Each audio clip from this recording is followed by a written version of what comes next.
Hi everyone, welcome to auto madness. അപ്പോൾ കുറച്ച് സുഹൃത്തുക്കൾ എന്നോട് ആവശ്യപ്പെട്ട ഒരു കണ്ടന്റാണ് ഇന്ന് നമ്മൾ ചെയ്യുന്നത്. വളരെ ക്വിക്കായിട്ട് ബ്രീഫായിട്ട് നമ്മൾ പോകുന്നത്. മെയിനായിട്ടും German cars and French cars. ജർമ്മനിയിലുള്ള ഇവിടെയുള്ള മലയാളി സുഹൃത്തുക്കളാണ് കൂടുതൽ ഇതിനെപ്പറ്റി ചോദിക്കാറ്.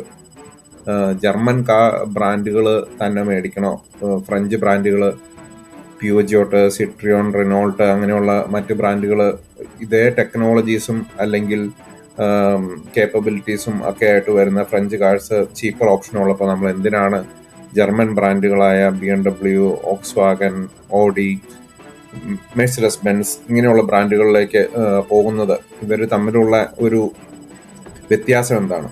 നമ്മളൊരു ടെക്നിക്കൽ കണ്ടന്റിലോട്ട് പോകുന്നില്ല. അതായത് ജർമ്മൻ കാർസ് എന്ന് പറയുന്നത് മോർ പെർഫോമൻസ് ആൻഡ് ഹാൻഡ്ലിംഗ് ആണ് നോക്കുന്നത്. ഫ്രഞ്ച് കാർസ് എന്ന് പറയുന്നത് കംഫർട്ടാണ് മെയിനായിട്ട് നോക്കുന്നത്. അപ്പോൾ ആ ഒരു പെർസ്പെക്റ്റീവിലാണ് നമ്മൾ ബിൽഡ് ചെയ്യുന്നത്. അപ്പോൾ ജർമ്മൻസ് കൂടുതൽ എഞ്ചിനീയറിങ്ങും കൂടുതൽ പെർഫോമൻസും ആ ഒരു പെർഫെക്ഷൻ ഇൻ എഞ്ചിനീയറിംഗ് ആണ് അവരുടെ മെയിൻ ഫോക്കസ് ആയിട്ട് വരുന്നത്. കാരണം ഇവിടെ ഓട്ടോബാനുണ്ട്, ഹൈ സ്പീഡ് ഡ്രൈവിംഗ് ആണ്. അപ്പോൾ ആ ഒരു ഹാൻഡ്ലിങ്, സ്റ്റെബിലിറ്റി അങ്ങനെയുള്ള കാര്യങ്ങളാണ്, ഹൈ സ്പീഡ് ഡ്രൈവിംഗ് ഒക്കെയാണ് അവർ കൂടുതൽ ഫോക്കസ് ചെയ്യുന്നത്. അപ്പോൾ അതുപോലെ തന്നെ ഫ്രഞ്ച് ബ്രാൻഡിലോട്ട് വരുവാണെങ്കിൽ അവർ കൂടുതൽ നോക്കുന്നത് കംഫർട്ടാണ്. കംഫർട്ട് അത്രയും ഫ്യൂവൽ എഫിഷ്യൻസിയും സിറ്റികളിൽ ഡ്രൈവ് ചെയ്യാനും അവർക്ക് ഇതുപോലെയുള്ള ഓട്ടോബാനുകളൊന്നുമില്ല. അപ്പോൾ ഒരു 100-130ഒക്കെയാണ് ഫ്രാൻസിലൊക്കെ ഉള്ള സ്പീഡ് ലിമിറ്റുകൾ. പിന്നെ ജർമ്മൻ എഞ്ചിനീയറിംഗിലോട്ട് വരുവാണെങ്കിലും it's different, the approach is different. Germans ചെയ്യുന്ന എഞ്ചിനീയറിംഗ് വെരി കോംപ്ലക്സ് എൻജിൻസും, അതായത് നമുക്കറിയാം ജർമ്മൻ കാറുകൾ മെയിൻറ്റെയിൻ ചെയ്യാൻ വെരി എക്സ്പെൻസീവ് ആണ്. അതിൻ്റെ ഒരു റീസൺ തന്നെ എന്ന് പറയുന്നത് ഇവരുടെ എഞ്ചിനീയറിംഗ് ഭയങ്കര കോംപ്ലക്സ് ആണ്. അപ്പോൾ റിപ്പയറുകൾ വന്നിട്ടുണ്ടെങ്കിൽ repair will be very costly. അപ്പോൾ അതുകൊണ്ട് തന്നെ ഫ്രഞ്ച് കാറുകളാണെങ്കിൽ നമുക്ക് മെയിൻറ്റെയിൻ ചെയ്യാനും ഓൺ ചെയ്യാനും കുറച്ചും കൂടെ ഈസിയർ ആണ്, അത്ര എക്സ്പെൻസീവ് അല്ല. എന്നാൽ നമുക്കൊരു എവരിഡേ യൂസിന് വളരെ കംഫർട്ടബിളും സ്റ്റൈലിഷ് ആയിട്ടുള്ള കാറുകളാണ്. പക്ഷേ കുറച്ച് മെയിൻ്റനൻസ് അല്ലെങ്കിൽ റിലയബിലിറ്റി ഇഷ്യൂസ് നമുക്കറിയാം പ്യൂജിയോട്ട്, സിട്രിയോണൊക്കെ ഉണ്ട്. അതുപോലെ തന്നെ ഉണ്ടാക്കുന്ന ആ ഒരു ബിൽഡ് ക്വാളിറ്റിയിലും നമുക്ക് ഡിഫറൻസ് തോന്നാറുണ്ട്.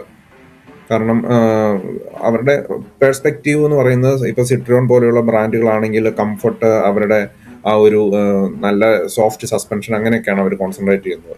പക്ഷേ ജർമ്മൻസ് ആണെങ്കിൽ അവരുടെ ഫെർമർ സസ്പെൻഷൻ ആയിരിക്കും. ഹാൻഡ്ലിങ്, സ്റ്റിയറിംഗ് ഒക്കെ നമുക്ക് കുറച്ചും കൂടെ ടൈറ്ററായിട്ട് ഫീൽ ചെയ്യും, ഷാർപ്പായിട്ട് ഫീൽ ചെയ്യും. അതാണ് ഇപ്പോൾ BMWs ഡ്രൈവേഴ്സ് കാറാന്ന് പറയുന്നത്. ഫ്രഞ്ച് കാർസ് കൂടുതൽ കംഫർട്ട് ഓറിയൻറ്റഡ് ആണ്.